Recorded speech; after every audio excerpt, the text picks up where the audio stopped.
ஞானமுள்ள சாலமோன் ராஜா. சாலமோன் ராஜா ஆட்சிக்கு வரும்பொழுது அவருக்கு 20 வயது கூட ஆகவில்லை. அவர் கர்த்தரை நேசிக்கிறார்.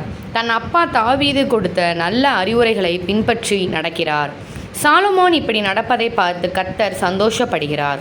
அதனால் ஒரு நாள் ராத்திரி அவருடைய கனவில், சாலமோனே, உனக்கு என்ன வேண்டும் என்று கேள், அதை நான் கொடுக்கிறேன் என்று சொல்கிறார். அதற்கு சாலமோன், என் தேவனாகிய கர்த்தாவே, நான் போக்குவரவு அறியாத சிறு பிள்ளையாய் இருக்கிறேன்.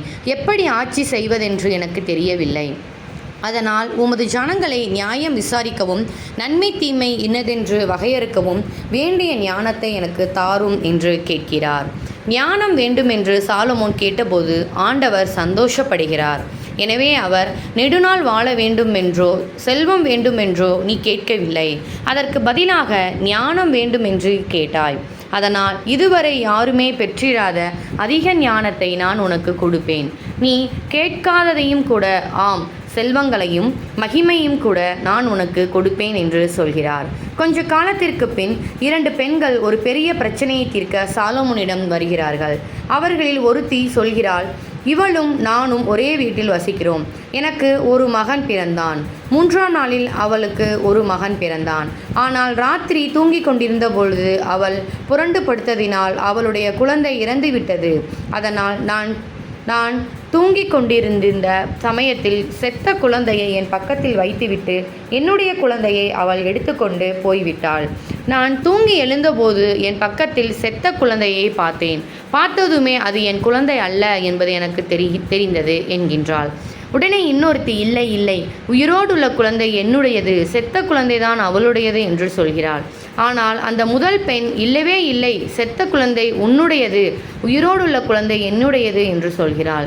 இப்படியே அந்த இரு பெண்களும் சண்டை போட்டுக் கொள்கிறார்கள். சாலமோன் என்ன செய்ய போகிறார்? ஒரு வாளை எடுத்து வரச் சொல்கிறார். அதை கொண்டு வந்ததும் உயிரோடுள்ள குழந்தை இரண்டாக வெட்டி ஆளுக்கு பாதியாக இந்த பெண்களிடம் கொடுத்துவிடு என்று சொல்கிறார்.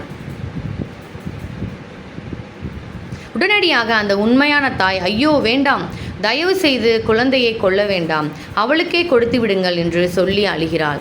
ஆனால் இன்னொருத்தி, எங்கள் 2 பேருக்குமே அந்த குழந்தையை கொடுக்க வேண்டாம், அதை 2 துண்டாக வெட்டி போடுங்கள் என்று சொல்கிறார். அவர்கள் பேசி முடித்ததும் சாலமோன் பேசுகிறார். குழந்தையை கொல்லாதே, அந்த முதல் பெண்ணிடம் கொடுத்துவிடு, அவள்தான் அந்த குழந்தையின் உண்மையான தாய் என்று சொல்கிறார். உண்மையான தாய் குழந்தையின் மீது உயிரையே வைத்திருக்கிறாள். அதனால் குழந்தையை கொன்றுவிடக்கூடாது என்பதற்காக மற்றவர்களிடமே கொடுத்துவிடும்படி சொல்கிறார். இதை வைத்துதான் சாலமோன் உண்மையான தாய் யார் என்பதை தெரிந்து கொள்கிறார். சாலமோன் இந்த பிரச்சனையை தீர்த்து வைத்த விதத்தை பற்றி ஜனங்கள் கேள்விப்படுகிற போது தங்களுக்கு இப்படிப்பட்ட ஒரு ஞானமுள்ள ராஜா இருப்பதை எண்ணி சந்தோஷப்படுகிறார்கள். சாலமோன் ஆட்சி செய்கிற போது தேசம் சமாதானமாய் இருக்கிறது. கோதுமையும் வார்கோதுமையும் திராட்சை பழங்களையும் அத்திப்பழங்களையும் மற்ற உணவுப் பொருட்களையும் கர்த்தர் ஏராளமாக விளையச் செய்கிறார். இப்படியாக ஜனங்களை ஆசீர்வதிக்கிறார். ஜனங்களுக்கு உடுத்திக்கொள்ள நல்ல துணிமணிகள் இருக்கின்றன, நல்ல நல்ல வீடுகள் இருக்கின்றன, தேவைக்கு அதிகமாக எல்லோருக்கும் எல்லா நல்ல வசதிகளும் இருக்கின்றன. ஆமென்.